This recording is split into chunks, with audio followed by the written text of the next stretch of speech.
কবিতা বনলতা সেন, কবি জীবনানন্দ দাশ।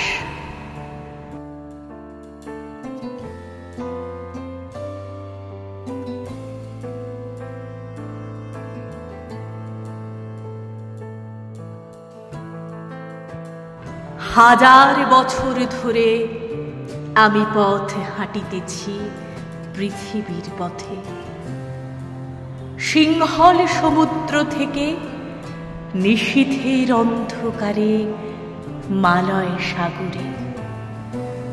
অনেক ঘুরেছি আমি বিম্বিসার অশোকের ধূসর জগতে, সেখানে ছিলাম আমি আরো দূর অন্ধকারে বিদর্ভ নগরে। আমি ক্লান্ত প্রাণ এক, চারিদিকে জীবনের সমুদ্র সকেন, আমারে দুদণ্ড শান্তি দিয়েছিল নাটোরের বনলতা সেন। চুল তার কবেকার অন্ধকার বিদিশার নিশা, মুখ তার শ্রাবস্তির কারুকার্য। অতি দূর সমুদ্রের পর হাল ভেঙে যে নাবিক হারাইছে দিশা। সবুজ ঘাসের দেশ যখন সে চোখে দেখে দারুচিনি দ্বীপের ভিতরে, তেমনি দেখেছি তারে অন্ধকারে।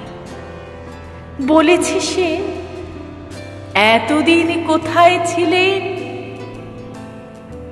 পাখির নীড়ের মতো চোখ তুলে নাটোরের বনলতা সেন।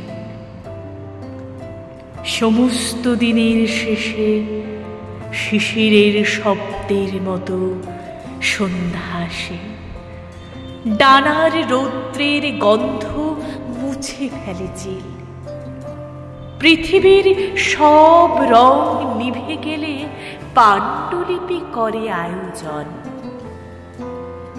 তখন গল্পের তরে জোনাকির রঙে ঝিলমিল। সব পাখি ঘরে আসে, সব নদী পুরায় এ জীবনের সব লেনদেন। থাকে শুধু অন্ধকার, মুখোমুখি বসিবার বনলতা সেন। থাকে শুধু অন্ধকার, মুখোমুখি বসিবার বনলতা সেন।